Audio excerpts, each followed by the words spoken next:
Life with Jonathan was like stepping into a dream. The mansion, initially intimidating, soon felt like a haven. Jonathan was kind and attentive, his initial shyness melting away to reveal a warm and intelligent man. He took immense pleasure in showing Lisa the world she had only read about in books. They went on shopping sprees in Paris, explored ancient ruins in Rome, and relaxed on the sun-kissed beaches of the Maldives. Lisa's wardrobe transformed from hand-me-downs to designer gowns, and she marveled at her reflection in the grand mirrors, barely recognizing the radiant woman staring back. Jonathan, recognizing Lisa's innate business acumen, encouraged her to pursue her own ventures. He provided the seed capital and mentorship for her to open a boutique, showcasing local artisan crafts, a passion she had nurtured since childhood. The boutique became a resounding success, and soon Lisa was overseeing the launch of several other businesses, empowering other women in the process. Despite her newfound wealth and happiness, Lisa never forgot her roots. She often thought of her village and the hardships faced by its residents. One day, she decided to hire a new maid, specifically requesting someone from her village. A young woman named Chidi arrived, her eyes wide with a mixture of awe and nervousness.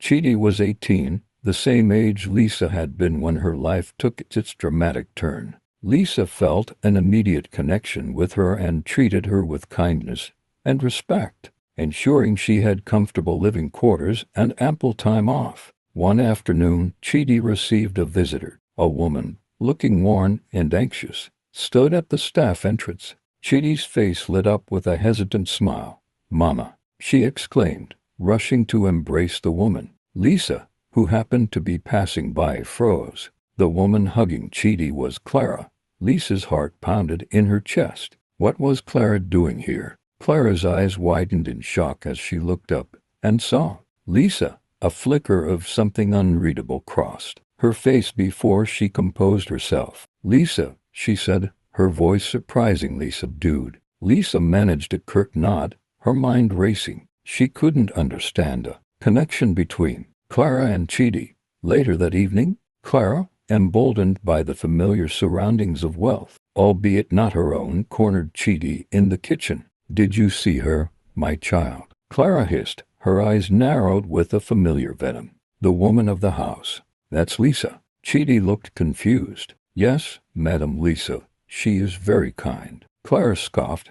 "Kind? She stole the life that should have been mine. Her mother. She was always so sickly. If only your father had waited." Clara trailed off, catching herself. She had almost revealed too much. "My father?" Chidi asked, her brow furrowed. Clara quickly changed the subject. "Never mind that now. Listen, my child.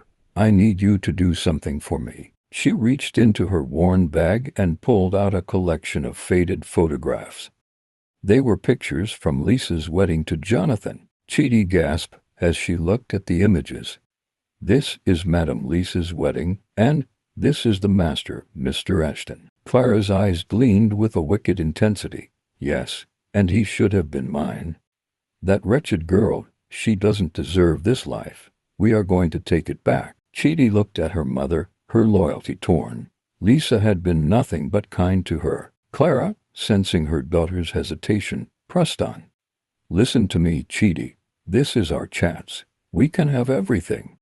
You see how happy Lisa is with this rich man. You can have that happiness too. We will make him fall in love with you." She pulled out a packet of brightly colored supplements. "These," she said, her voice conspiratorial, "will help. They will make you more appealing, voluptuous. He won't be able to resist you." Chidi looked at the supplements with uncertainty. The idea of betraying Lisa felt wrong, but her mother's manipulative words and the allure of a better life planted a seed of doubt in her young mind.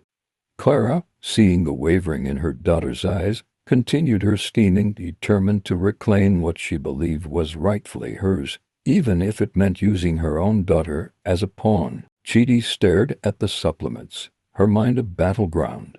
On one side, there was the undeniable kindness Lisa had shown her a stark contrast to the harsh life she had always known.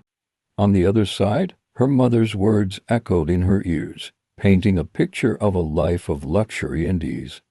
The thought of having beautiful clothes, never going hungry, and being admired by a handsome man like Mr. Ashton was undeniably tempting. Clara, sensing Chitty's internal conflict, pressed her advantage. "Think about it, my daughter. Lisa already has everything.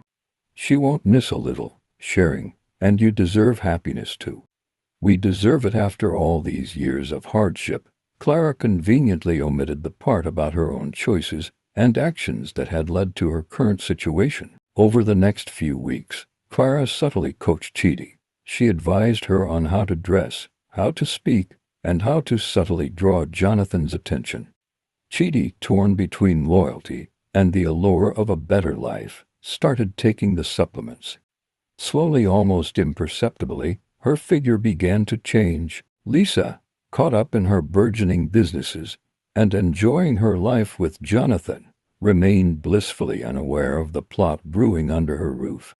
Jonathan was completely devoted to Lisa, showering her with affection and praise. He admired her intelligence, her kindness, and her entrepreneurial spirit. He often told her how lucky he felt to have found her, the woman who had seen past his disguise and into his heart. Will Clara succeed with her evil plans? Find out in episode 3.